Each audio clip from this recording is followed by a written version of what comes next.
Articles of Confederation, pros and cons. You will use these notes for station number 1, balancing the pros and cons. Let's take it back to the Revolutionary time period. During the Revolution, the Continental Congress realized the need to establish a government system after we declared our independence from Britain. The first step involved all states creating their own state constitutions. From there, the delegates worked at creating a government as different as possible from the British system of government. This was not an easy task. You see, the states were not very trusting of each other. They didn't have a lot of experience in working together. This was a new concept to really unite together. It was very much a loose association of individual states. There was also lots of discussion on how much power the national government should be given. Again, they didn't want to be anything like Britain, where the king and parliament had all the power. States wanted to be more powerful than the national government. That's called states' rights, meaning the federal, or called the national government, would have very little power or say in what the states did. So let's review these blanks real quick. Right here, you should have the Continental Congress officially creates the United States of America. Here, we should have loose association of individual states. In the end, the Articles of Confederation were created. This form of government lasted from 1781 to 1787. Obviously, it didn't really work well for America. The Articles of Confederation created only one branch of government, Congress. There was no executive or judicial branches at this time. Congress had the power to declare war, make treaties, manage Indian affairs, maintain the army and navy, coin money, or which also means to print money, and borrow money from the states. Each state would be able to send representatives, and each state would have an equal vote in Congress. On the flip side, states would have the power to regulate their own trade. Tax and regulate their own trade. Each state had created its own constitution. Even though these constitutions were all individually written, they did share some common aspects. Each state created 3 branches of government, required property ownership for voting, and created a Bill of Rights to protect individual freedoms. Remember, there is not an official Bill of Rights for the national government yet. Look at the scales in the pictures. Did the Continental Congress achieve their goal of creating an opposite form from the British form? Let's review the blanks. One branch of government, that's Congress. Each state had an equal vote. After the American Revolution, America had gained the new land in the Treaty of Paris. Our new borders included the Great Lakes and all the way west to the Mississippi River. As people began to move out to this new territory, the question became, what should we do with this new land? You see, existing states had started to claim parts of this area, especially around the Ohio River Valley, as part of their states. This caused competition and fighting between the different states. Thomas Jefferson decided that first this land needed to be equally divided and sold in a fair way. The Northwest Territory was the first area to be divided in this way. First, the land was surveyed and boundaries established. Then the land was divided in a grid-like pattern. Settlers could purchase parcels of the grid. This also established towns and etc. If you've ever visited an older area, then you've probably noticed how it's set up like a square with the town offices, stores, all of those things in the middle of the square. This was due to Thomas Jefferson's Land Ordinance of 1785. The Northwest Ordinance was created to end the conflicts between the states. It was decided that these new territories would enter in as new individual states, not as part of existing states. Wow, what a concept. This really created a democratic process for admitting new states. Think about it. These same states had once been colonies to Britain. They were essentially trying to do the same thing with this new territory. The existing states were creating colonies in the Northwest Territory. Thankfully, our founding fathers like Jefferson figured out this was only going to lead to future problems. These territories must first meet certain criteria before becoming a state. Jefferson didn't allow slavery in any of this new territory. Interesting, don't you think, considering Jefferson owned slaves? In the infant stage for these territories, Congress would appoint a governor and judges. As the territory grew population-wise to 5,000, they were allowed to elect their own legislature and send a delegate to Congress. This delegate would not be able to vote in Congress, but would still serve as a representative for the territory. Once a territory reached 60,000 settlers, the territory could create a constitution and apply for statehood. Notice the map. This shows the area known as the Northwest Territory. This was a very popular area for Americans to settle. Due to its rapid growth, it became the focus of land policies and government. Hence the name Northwest Ordinance. But note, this ordinance would set the standard for all new territory.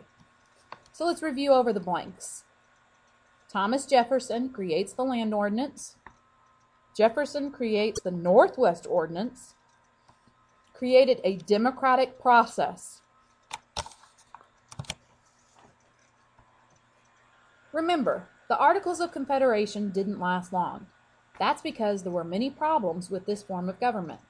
Because our country was so new and the states were more loyal to themselves than to America as a whole, they created a government that was too weak to survive.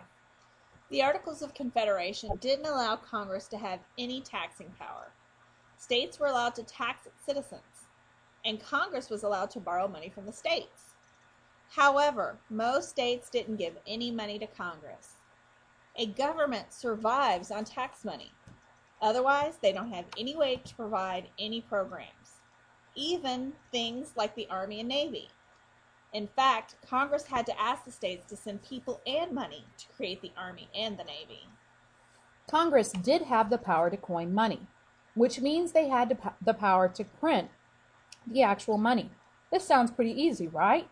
However, in order for money to be worth anything back then, governments had to have specie to back up the printed money. This means that a person at any given time should have been able to take their paper money to a bank and exchange it for gold. That's what specie means, gold. However, Congress didn't have enough gold to back up their money, and people knew this. Therefore, the money was worthless. This caused inflation to occur. In other words, your printed money is worth less or will buy you less than it used to. This causes prices to increase.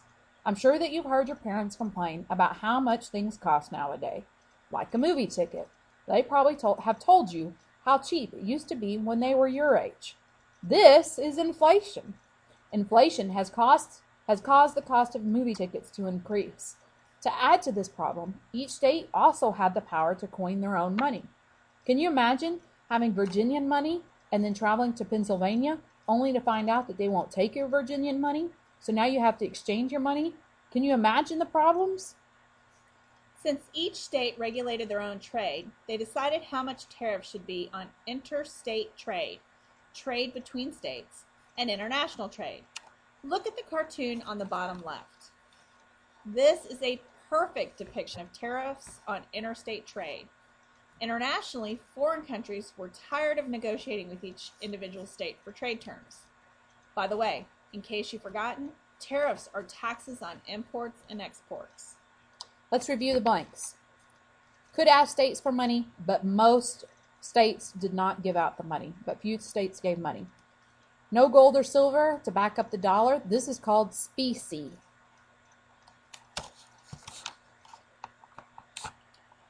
Yet another issue for our government under the Articles of Confederation dealt with fighting between the states. Since each state had the majority of power in the government and each state created their own policies, this caused many issues between the states. Foreign countries didn't trust such a weak government and therefore were not always willing to create strong alliances with America. We seem destined to fail as a country. Why would another country want to partner up with a country that will probably cease to exist? This tied into the disrespect America received from other countries as well. Since we were such a weak government with little to no military, other countries took advantage and bullied us. Britain still had soldiers out in the Ohio River Valley, that still stirred up trouble for Americans. Spain controlled the port of New Orleans, which so many Americans relied on to ship goods. Spain was very hot and cold about letting Americans access New Orleans. This made it difficult to schedule shipping. Again, other countries were waiting for America to fall apart. Congress didn't have the power to regulate banks and loans. This led to an event known as Shays Rebellion. Daniel Shay was a farmer who had fought in the American Revolution. He was paid with Continental money, that same money we discussed before as being just about worthless. Shay defaulted on his loan for his farm. This means he wasn't able to pay back the bank for the loan he had to buy his farm. Therefore, the bank moved forward to foreclose on his farm, meaning they were going to kick him out and the bank would once again own the house and probably sell it to someone else. A bank has to file paperwork